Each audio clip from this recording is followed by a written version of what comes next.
आज press conference बुलाने का मेरा मकसद ये है, मैं परेशानी के आलम में फंस गया हूँ, इसलिए बुलाया हूँ कि मेरा ज़मीन में कुछ लोग नेतागिरी कर रहे हैं, दादागिरी कर रहे हैं और मेरा ज़मीन को हड़पने की कोशिश कर रहे हैं। दूसरे के नाम से रजिस्ट्री करवा दे, जबकि 1959-60 में मेरे पिताजी खरीद चुके हैं ज़मीन, मोटेशन हो चुका है, हम पर ज़मीन वापसी का केस हुआ, केस डिग्री हो चुका है मेरे नाम से। उसके बाद भी 2008 में एक नेताजी हैं, वो जो है अपने लोहार लोगों को 2 आदमी को ले जा करके रजिस्ट्री कांति चंदन जयकर के नाम से करवा दिए हैं, जबकि लोहार लोग 37 आदमी होता है।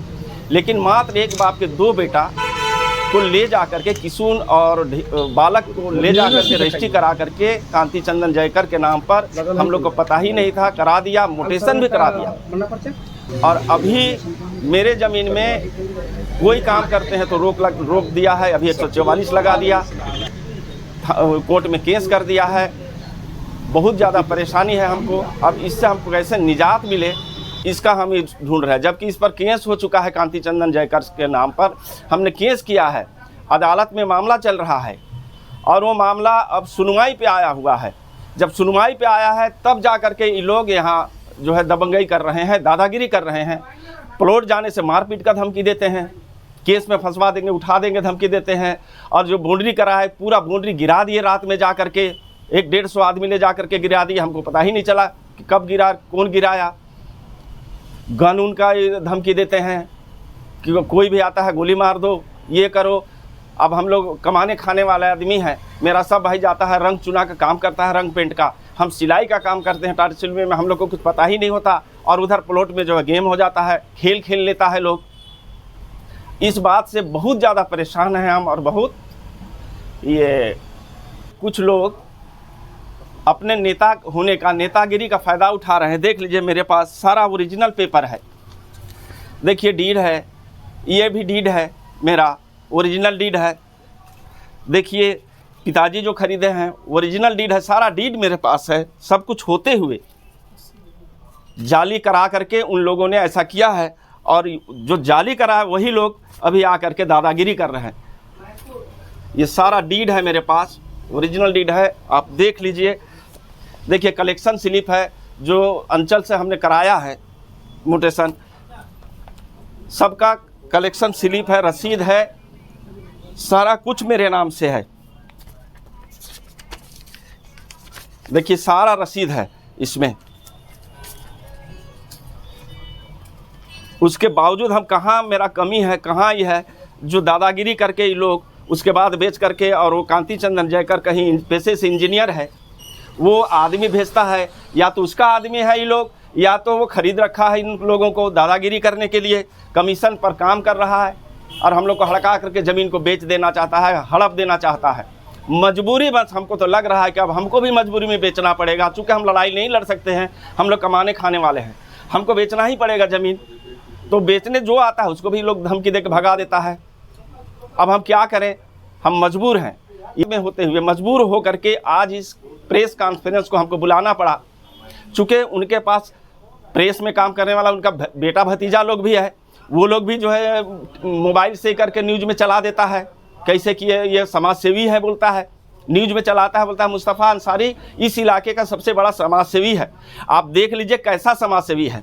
सारा डीड 1959-60 का मेरे पास, मोटेशन मेरे पास, केस लड़े, ज़मीन वापसी का केस किया उन लोगों ने, उसका डिग्री मेरे पास, जो मेरे डिग्री हुआ मेरे पिताजी को, वो डिग्री मेरे पास। 2008 में उन्होंने 2 लोहार उनका काम करता था, उनको ले जा करके डीड करवा दिया और उस डीड के आधार पर हड़पने का कोशिश कर रहा है। और वो बोलता है कि उनका डीड है, उनको कैसे नहीं दोगे, और बोलता है ये ज़मीन लेके रहेंगे। प्रेस कॉन्फ्रेंस में कहा है, हमने देखा मोबाइल में, उन्होंने कहा कि ये ज़मीन वो एक पटना का आदमी है जो खरीदा है, उसको हम दिला के रहेंगे, हक दिला के रहेंगे। मेरे पास आया ना, मैं बगल का हूँ उनका, मेरे पास आया नहीं, मेरा पेपर देखा नहीं, और वो जो करवाया है पैसा लिया है, पैसा खाया है उससे, तो उसका जो है ये कर रहा है। अगर उन पर इंसानियत होता, नेता अच्छे होते, तो उनको मेरे पास आना चाहिए, कहना चाहिए कि बाबू तुम्हारे पास क्या पेपर है, दिखाओ, किस आधार पर तुम इसको कर रहे हो, दिखाओ। मेरे पास जो है करमाली लोग भी है, फलेंदर करमाली है मेरे साथ में,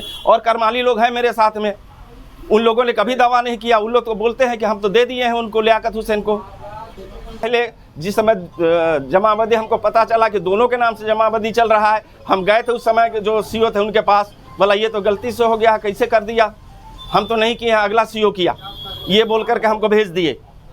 फिर बाद में गया दूसरा सीओ आ गए, तो ये कैसे होगा, तो बोला ये कोर्ट से होगा, यहाँ से नहीं होगा, हम लोग नहीं कर सकते हैं।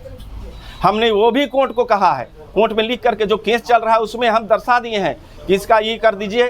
केस नंबर मेरा है 46/2013, 46/2013 हमने केस किया है। जो केस चल रहा है फैसला में आया हुआ है। अब फैसला में आया हुआ है तो शायद उनको लग रहा है कि मेरे पक्ष में नहीं होगा, उनके पक्ष में होगा, बोल करके ये दादागिरी करना शुरू कर दिया है। अब मैं तो इंतज़ार कर रहा हूँ, खेती भी नहीं कर रहा हूँ उसमें, अभी मैं छोड़ दिया हूँ, चूँकि केस चल रहा है। केस का जो डिसीजन आएगा उसके बाद मैं वहाँ कुछ करूँगा। डिसीजन आ रहा है तो हम बाउंड्री कर लिए, बहुत ब्रोकर लोग आते हैं और वहाँ जो है दलाल लोग अपना सबको दिखा करके पैसा उठाते हैं, ये करते हैं, लोग आ जाते हैं, ये सोच करके हमने जो है बाउंड्री कराया। अब क्या गया बंदूक लेकर के, तो ये लेकर के तमंचा लेकर के, बताइए, लाठी डंडा लेकर के है। अंचल को भी हम फिर कहेंगे, फिर से जाके कहेंगे, अगर वो कुछ नहीं करते हैं तो हम कोर्ट तो गए हुए हैं, कोर्ट को एक एप्लीकेशन और देने जा रहा है कि मेरे ज़मीन में देखिए केस चल रहा है, ऐसा ऐसा हो रहा है। हमने वकील से भी बात किया तो बोला कि लिखित देना होगा आपको, जो केस चल रहा है वही कोर्ट में फिर से देंगे कि देखिए मेरे साथ कौन कौन। उस वहाँ पर टोल टैक्स बना हुआ है मेरे ज़मीन में, टोल टैक्स में ज़मीन में पैसा भी गया है, वहाँ भी इन लोगों ने रोक दिया, वो पैसा भी मेरा फंसा हुआ है। दावा कर दिया कांति चंदन जयकर के नाम से, तो वो पैसा भी मेरा फंसा हुआ है। वो लोग बोले कि यहाँ से हम देखे फुटेज में सारा फोटो आया हुआ है, कौन कौन किया है, क्या किया है। बोले फोटो फुटेज दे दीजिए हम लोग को और इन लोगों के नाम पर केस किया जाएगा। तो वकील से बात हो गई है, वही केस नंबर में एक केस और होगा इन पर, जो मैं करूँगा। लेकिन पहले मसला देख ले रहा हूँ, पैसा भी नहीं है, केस करने में तो पैसा भी खर्च होगा। तो देखिए जो हमारे साथ परेशानी है, जो लोग परेशान कर रहे हैं, हम थाना को भी इत्तला किए हुए हैं, थाना को भी लिख के दिए हैं। मान लीजिए अगर किसी को बॉडीगार्ड मिलता है और वो बॉडीगार्ड भी वहाँ मौजूद होता है, उसके सहारे अगर ऐसा करता है तो क्या इसको क्या समझा जाए आदमी। आपको अपना सेफ्टी के लिए मिला और आपने इस सब का दुरुपयोग करना सोच लिया, हम ही लोग पर धौंस जताने लगे, ये तो गलत बात है। मेरे समझ से ये गलत है और मैं कानून में जा रहा हूँ, कोर्ट में जाऊँगा। इस फुटेज को लेकर के मैं वकील से मशवरा कर चुका हूँ। वकील कह रहे हैं जो फुटेज में है, जिनका नाम है, जो आ रहे हैं, वो दे दीजिए। चूँकि इस प्लॉट पे केस चल रहा है ऑलरेडी, आपने केस किया हुआ है, उसके बाद ये लोग दादागिरी कर रहा है, तो वो फुटेज हमको दे दीजिए। फुटेज आया हुआ है, फुटेज मैं निकाल लिया हूँ, आज कल में मैं दे दूँगा इसको।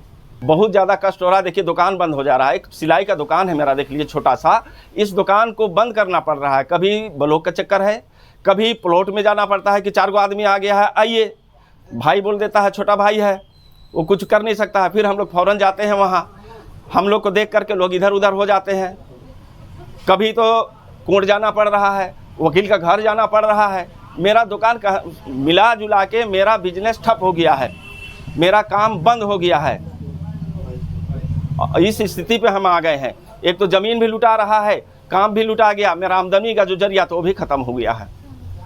भैया जो बात की है वो सही है और हम थाना से गुहार भी लगा चुके हैं कि थाना में हमको सही फैसला दिया जाए, मेरा ज़मीन हक से लौटाया जाए। हाँ, हमारे ज़मीन जो हमारे है उसको लौटाया जाए। मेरा हक है, हक हमको